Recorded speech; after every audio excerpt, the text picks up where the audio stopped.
Hello friends, welcome to Sangeetha's food gallery. നമുക്കിന്ന് പരിപ്പ് കറി എങ്ങനെയാണ് ചെയ്യുന്നതെന്ന് നോക്കാം. ഇത് വളരെ എളുപ്പത്തിൽ തന്നെ ചെയ്യാൻ പറ്റുന്ന ഒരു കറിയാണ്. ഇത് ചെയ്യാനായിട്ട് 1/2 കപ്പ് തുവരപ്പരിപ്പാണ് ഞാൻ എടുത്തിട്ടുള്ളത്, അതായത് സാമ്പാർ പരിപ്പ്. ഇത് നല്ലോണം കഴുകിയിട്ട് എടുത്തു വെച്ചിട്ടുണ്ട്. ഇനി നമുക്കിതൊന്ന് വേവിച്ചെടുക്കണം. കഴുകി വെച്ചിരുന്ന പരിപ്പ് ഒരു കുക്കറിലേക്ക് ചേർത്ത് കൊടുത്തിട്ടുണ്ട്. ഇതിലേക്ക് 1/2 ടീസ്പൂൺ മഞ്ഞൾപ്പൊടി ചേർത്ത് കൊടുക്കാം. 4 അല്ലി വെളുത്തുള്ളി ചേർത്ത് കൊടുക്കണ്ട. നിങ്ങൾക്ക് വെളുത്തുള്ളിയുടെ ഫ്ലേവർ ഇഷ്ടമല്ലെങ്കിൽ ഇത് സ്കിപ്പ് ചെയ്യാം കേട്ടോ. 4 ചെറിയുള്ളി ചേർത്ത് കൊടുക്കുന്നുണ്ട്. ഇനി ഇതിലേക്ക് 3 പച്ചമുളക് ചേർത്ത് കൊടുക്കുന്നുണ്ട്. ഇത് നല്ല എരിവുള്ള പച്ചമുളകാണ്, അതുകൊണ്ടാണ് ഞാൻ 3 എണ്ണം മാത്രം ചേർത്ത് കൊടുത്തിരിക്കുന്നത്. നിങ്ങളുടെ കയ്യിലുള്ള പച്ചമുളകിന്റെ എരിവിനനുസരിച്ച് ഇതിന്റെ അളവ് കൂട്ടിയോ കുറച്ചോ കൊടുക്കണം. ഒരു തക്കാളി കട്ട് ചെയ്ത് വെച്ചിട്ടുണ്ട്, ഇത് കൊണ്ട് ചേർത്ത് കൊടുക്കാം.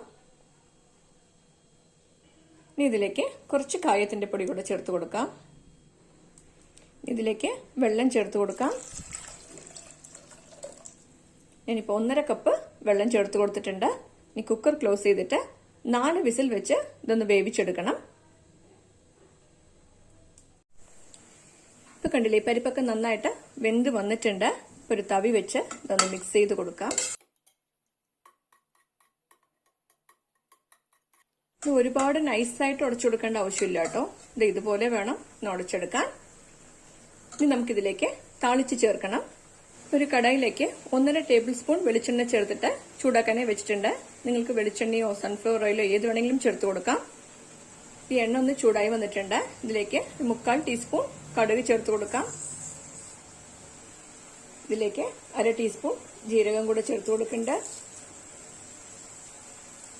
2 വറ്റൽമുളക് പൊട്ടിച്ചത് ചേർത്ത് കൊടുക്കാം. ഇനി ഇതിലേക്ക് 6 ചെറിയുള്ളി ചെറുതായിട്ടൊന്ന് കട്ട് ചെയ്ത് വെച്ചിട്ടുണ്ട്, ഇത് ചേർത്ത് കൊടുക്കാം. ഇതൊന്ന് വഴറ്റി കൊടുക്കണം.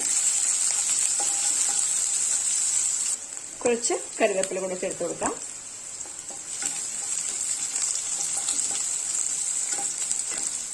ഈ ഉള്ളിയൊക്കെ നന്നായിട്ട് വഴണ്ട് വന്നിട്ടുണ്ട്. ഇനി ഇതിലേക്ക് നമ്മൾ വേവിച്ചുടച്ച് വെച്ചിരിക്കുന്ന പരിപ്പ് ചേർത്ത് കൊടുക്കാം. ഇതൊന്ന് മിക്സ് ചെയ്ത് കൊടുക്കാം. ഇത് കുറച്ച് തിക്കായിട്ടാണ് ഉള്ളത്, ഇത്ര തിക്നെസ് ആവശ്യമില്ല. അതുകൊണ്ട് കുക്കറിലേക്ക് ഒരു 1/2 കപ്പ് വെള്ളം കൂടെ ചേർത്തിട്ട് ഇതും കൂടെ ഒന്ന് ചേർത്ത് കൊടുക്കണ്ട.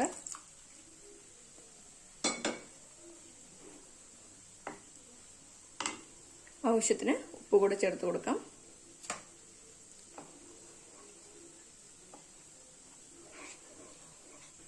ഇതൊക്കെ നന്നായിട്ട് മിക്സ് ചെയ്ത് കൊടുത്തിട്ടുണ്ട്. ഇത് 2 മിനിറ്റ് തിളപ്പിക്കണം. ഈ കറി 2 മിനിറ്റ് നന്നായിട്ട് തിളപ്പിച്ചിട്ടുണ്ട്. കണ്ടില്ലേ, ഇതാണ് ഇതിന്റെ കൺസിസ്റ്റൻസി. ഇപ്പൊ തീ ഓഫ് ചെയ്ത് കൊടുക്കാം. ഇത് ആറുമ്പോൾ കുറച്ചുകൂടെ ഒന്ന് തിക്കാവും. ഇനി ഇതിലേക്ക് കുറച്ച് കറിവേപ്പില പൊട്ടിച്ച് ചേർത്ത് കൊടുക്കുന്നുണ്ട്. കുറച്ച് മല്ലിയിലൂടെ ചേർത്ത് കൊടുക്കാം.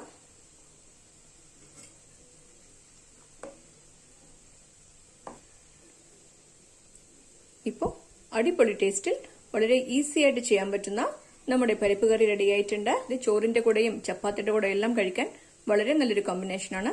നിങ്ങളും ഈ റെസിപ്പി ട്രൈ ചെയ്ത് നോക്കണം. ഇഷ്ടമായെങ്കിൽ ലൈക്ക് ചെയ്യാനും ഷെയർ ചെയ്യാനും സബ്സ്ക്രൈബ് ചെയ്യാനും മറക്കരുത്.